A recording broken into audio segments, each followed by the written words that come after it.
What's good? What's good? This your boy AJ of the Deep Thought. I'm back at it again, once again. Yes, sir. Yes, sir. What's up, YouTube? How y'all doing today, man? Yes, sir. I'm back at it again with a brand new video. I ain't finna waste no time, man. Let's get it. Yes, sir. So, the internet has been going crazy within the last 24 hours. All because of one man. And that one man is Dr. Umar Johnson. Yes, sir. As y'all know, Dr. Umar Johnson, he made an appearance on the Joe Budden podcast. And he had some things to say about, black culture and all that type of stuff. And they asked him about Eminem. And this is what Dr. Umar Johnson had to say.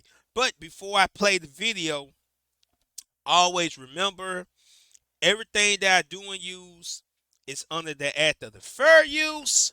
So I am not going to show the video, you know what I'm saying? But I will play the audio in its entirety. So ain't no more talking. Let's get it.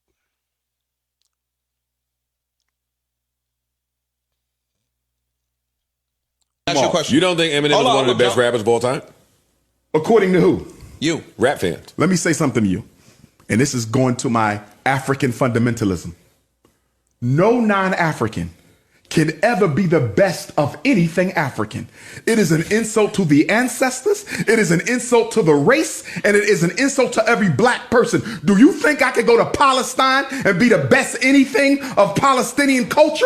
You never see that. You think I could go to Israel and be the best of anything in Israel? Whether it be a cook, an instrumentalist, a dancer? Hell no. And we have to stop naming non-African people, Joe. But I disagree. Stay with me though. Let me finish this. We got to stop naming non-African people as being the best of any aspect of our cultural product. Joe, I think you because it is an insult. And we gotta stop inviting. We can acknowledge that the talent is the yes, I can acknowledge it. Ooh-wee. Oh my God. Dr. Umar dropped the bomb on y'all. Here's part 2 of the video. We should. But let me tell you. Go ahead. For you to put him at the top, Let me ask you this. that's white supremacy, Let me bro. tell you this. That's white supremacy. What's white culture? I don't see Eminem building those schools and hospitals. We gotta I don't stop see inviting DJ people to the Khaled cookout. building those schools and You know what I'm saying? hospitals. What's the white I don't see DJ Vlad building no damn banks and supermarkets. Yo, I'm asking. Hell no. Let me ask you a question. Ain't no. Well, Dr. Umar Johnson dropped the bomb on y'all, man. He said, ain't no way in hell Eminem can be the best at anything when it comes to hip hop because he is not black, of course. It says in this picture right here, it says, Dr. Umar says it's an insult to every black person to call Eminem one of the best rappers of all time. No non-African could ever be the best at anything African. That's Dr. Umar's words. He's saying, you know what I'm saying, hip-hop is our culture, so ain't no way Eminem could be the best at our culture. Now, I agree with Dr. Umar when it comes to that, because like I said, me and some others, we all can agree that Eminem, he's not one of the best. Now, I done made videos talking about Eminem, as y'all know. Melly Mel went viral for saying, Eminem is considered one of the best because he's white. And we talked about skill sets and, white privilege and all that type of good stuff. So, it's all different. Me personally, I respect Eminem as an artist. Would I ever put him as the best of when it comes to hip hop? No, I don't. That's just me. I don't do it. You know what I'm saying? And That's my opinion, you know. When it comes to hip hop, I think of Rakim, I think of Big Daddy Kane, I think of Cool G Rap, I think of Slick Rick, I think of Nas, I think of Jay Z. You feel what I'm saying? Like when it comes to hip hop and the culture, that's who I think about all times. You know what I'm saying? And Eminem is nowhere near on none of that.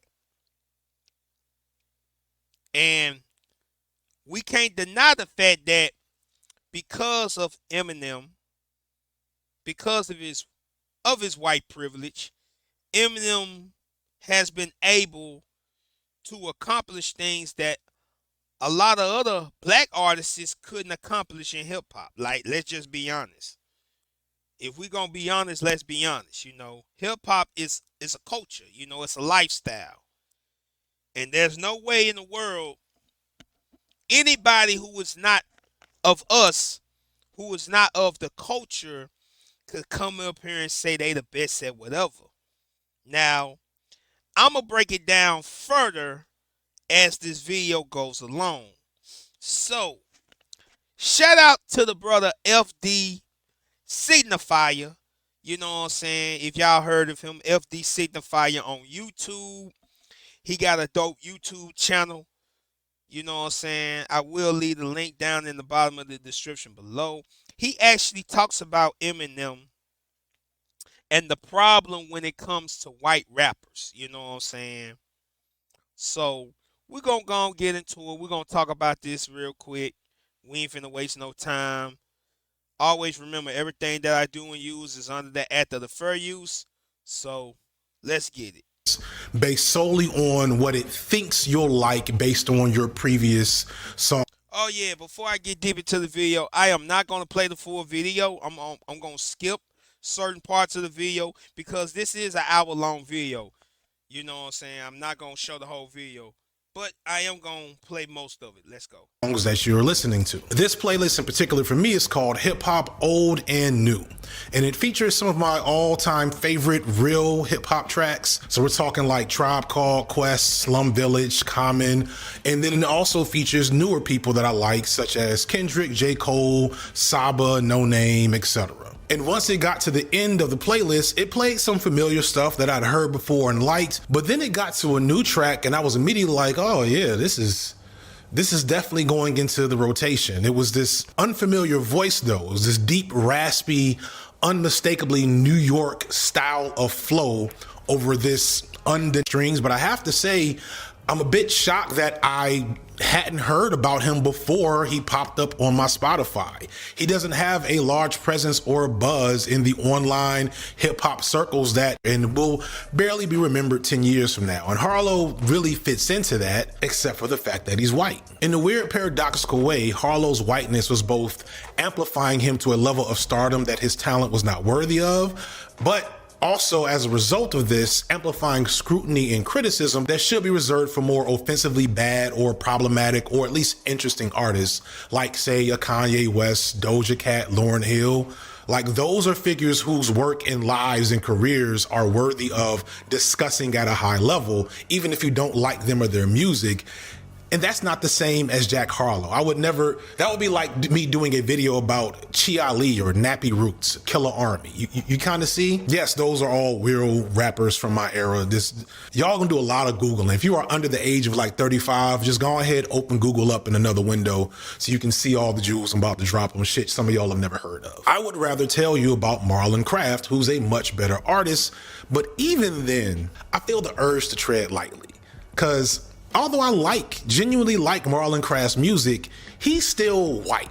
Again, real white. And just as with Jack Harlow, there's this complex and difficult to describe thing with white rappers. And if you think about it, white people in general in the arts, like, I realize that people don't want me to talk about Jack Harlow as much as they want help processing this weird relationship between him and hip hop, this explicitly black American art form that has defined pop culture for nearly half a century now, and whiteness and white people, that vampiric relationship that they have with black art and culture, despite having contributed a lot to hip hop. Like some of you want me to validate that you, as a white fan of hip hop, or maybe even an aspiring hip hop artist, that you can indulge in the art form without guilt or trepidation. And but on the flip side, I know some of you just want me to drag and roast the likes of Jack Harlow, Lil Dicky, Tom McDonald, Post Malone, and show them as examples of why hip hop needs to be clearly gatekept from white folks altogether. And it's if you know me, you already know I'm not gonna perfectly satisfy your deepest desire on this topic. But at the end of the video, I think you'll understand why there's I'm gonna go and skip some of this so we can get to the meat and potatoes of the video. flattening process of tons of unique cultures into one bland American aesthetic. And when you consider that the first like true American settlers were Puritans and Pilgrims, folks not necessarily known for vibrant expressive art, it's understandable that the bar for white art was in hell. And the same fate occurred for later immigrants that were Italian and German and Irish that came later. They came with Italian, German, and Irish culture, and over time, all that shit gets stripped out and they become just regular white people, except the Irish. The Irish, they all be trying. The Italians too, a little bit, you know. The Germans, nah, not so much. You know, ain't nobody going out to get German food. What is German food? Conversely, under the constraints of oppression, enslaved Africans carried on bits and pieces of traditions pulled directly from Africa, stripped of their original elements, but not their core essence, and that carried from that slave experience to now.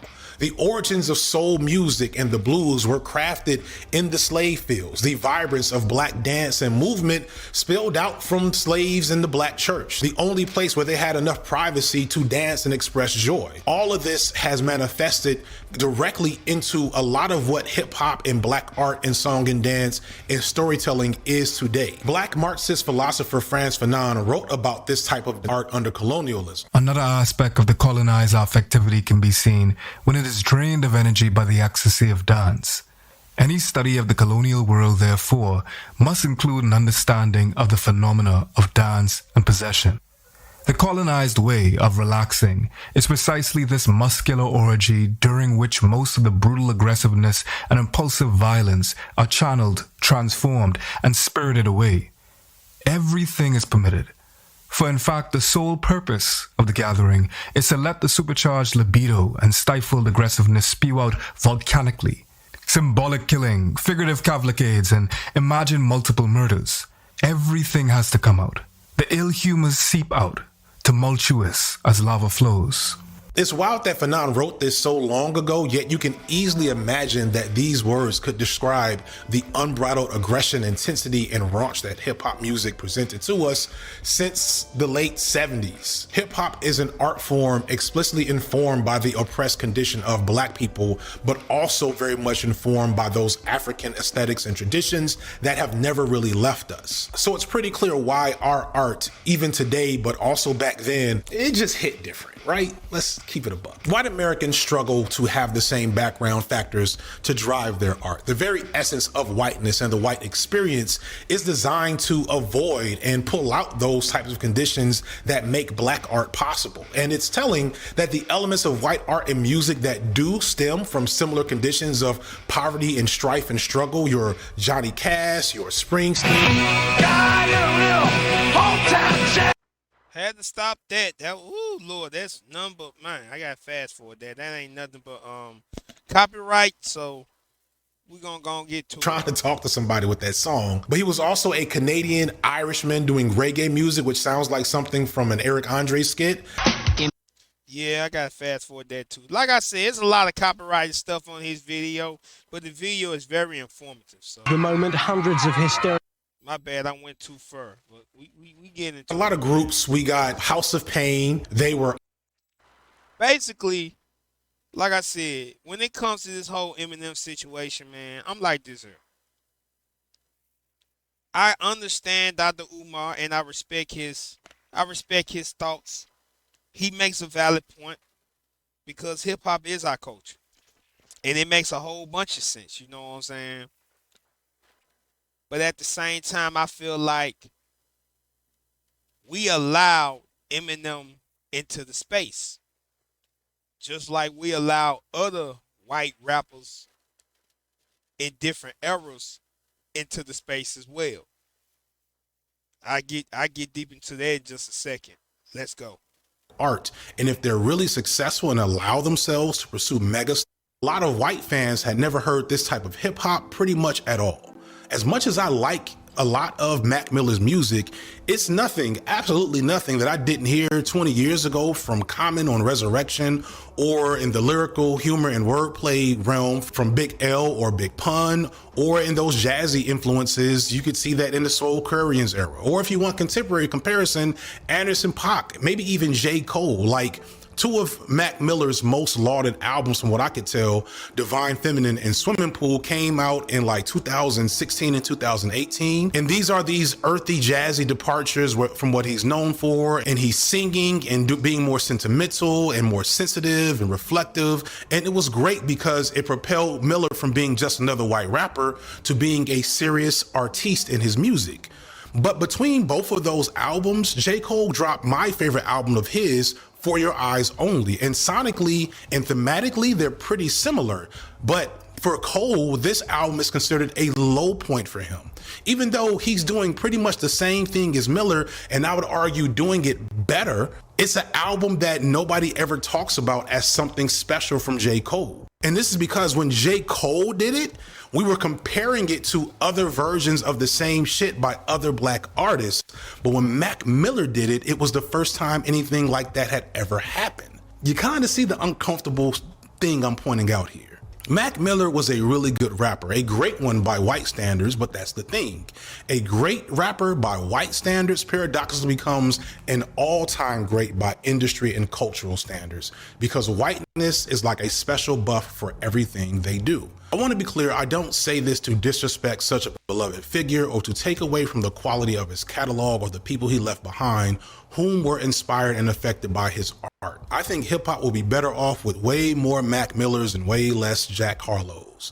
But it doesn't make the white rapper paradox any less of a reality or a problem. No matter how much effort is being put into the culture, no matter how much genuine talent is present in these white artists, no matter how hard they try to not exploit their whiteness and cede space to black artists like any real ally should, in this commercial venture under capitalism, their whiteness will always be the most important and valuable aspect of their art. And if they're really successful and allow themselves to pursue megastardom, something that thankfully no white rapper has done until Jack Harlow, then they end up making that problem worse through their success. And that sucks. To be empathetic, it legit sucks for them.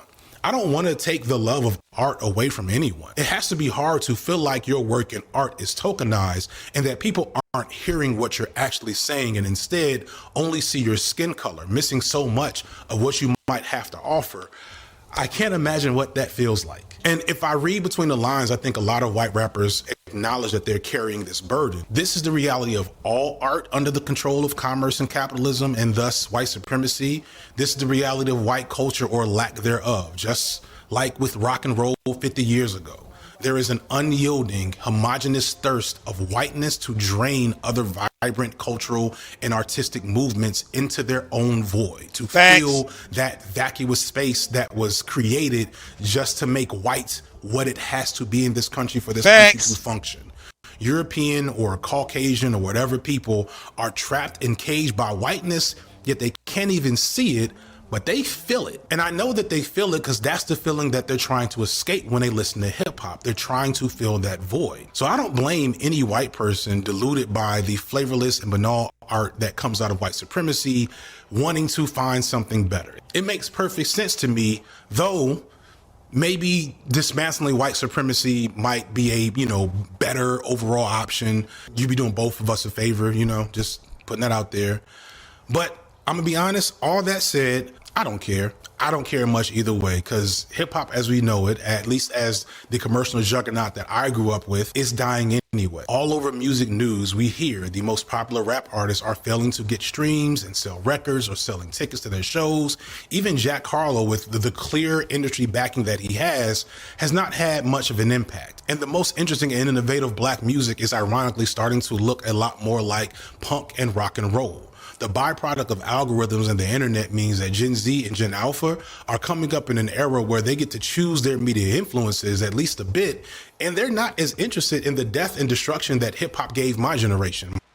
And I'm going to stop it right there. Shout out to the brother FD Signifier for this video, man. I will leave the link down in the bottom of the description below if y'all want to check it out for yourselves. So,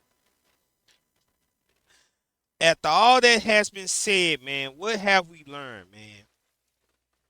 We learned that no matter what we do, what we have, or what we are, we as a people gonna always stay with the same stigma of, you already know, we can work our butts off.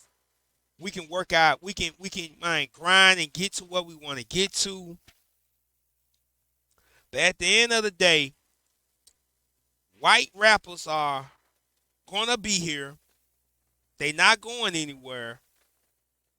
And understand that the industry got everything set up for a reason. So, although I agree with Dr. Umar about his sentiments when it comes to Eminem and no one of color who haven't created black hip-hop culture should not be the best or whatever. I mean, most people don't even consider Eminem to be the best. You have some that may agree with that, but there's some that don't agree with that. You know, and that's just the truth, you know. That's just like Mac Miller. Mac Miller, one of my favorite rappers. But I don't put Mac Miller on the list. And I respect Mac Miller way more than I respect Eminem. You know what I'm saying? But like I said, when it comes to the white rappers and the problem of it, it's like what FD Signified said. No matter what they do, even if they are genuine in making music of the art form, their whiteness is going to always be a factor in their success. You know what I'm saying? So I'm like, should Eminem feel bad about him? Should Eminem feel bad about his whiteness being one of the reasons why he was so successful in hip hop? Because it's not like we gatekeep Eminem or any other white rapper. The only white rapper that I can honestly say got shut down by us was Vanilla Ice. And that was only because MC Hammer was doing what Vanilla Ice was doing 3 years before you ever heard of Vanilla Ice. The same type of stuff Vanilla Ice was doing like in the early 90s, MC Hammer was doing it 3 years earlier. So hip-hop shut down Vanilla Ice and MC Hammer. But the difference is Hammer was from the culture. He's from Oakland. You know what I'm saying? Whereas Vanilla Ice came out of no damn where. So I'm like this here. I feel as if no person who is not of the culture should be the best of anything. But at the same time, you can't stop it neither. You know what I'm saying? Because the industry is already being controlled by them. We don't control the industry. They do. So whatever white rapper want to come out and make music, 9 times out of 10, they're going to try to make them as successful as they can. Look at Jack Harlow. Look at Macklemore. Remember when Macklemore won the Grammys for Best New Rap Artist and the Best New Rap Album, knowing damn well Kendrick Lamar should have won? Yeah, that's what I'm saying. That right there. Even though they can respect the culture, love the culture, there's no denying that their whiteness is what helps them go above a lot of black artists in music. No different than rock and roll. They love to say Elvis Presley is the king of rock and roll, even though Little Richard is the architect, Chuck Berry the real king, and you had other rock and roll artists like Fats Domino. Um, it's so many I can't name them. Big Mama Thornton. Like it's so many of them. They came way before Elvis. They just gave Elvis the crown because he was white. You know what I'm saying? Not saying he ain't talented. He's talented, but that ain't the reason why he blew up. Same way with Eminem. There's no denying Eminem is a dope MC. Always have been. Ain't denying that. But we also can't deny the fact because of his whiteness is the reason why he was able to become what he became. That's all I'm saying. No hate, no judgment. I'm just being honest. So yeah, man, that's the video. Like I said, shout out to the brother FD Signify for the video, man. I will leave the link down in the bottom of the description below. If you want to support the channel, all you got to do is to hit that like button and that subscribe button. You dig me? Peace and one love.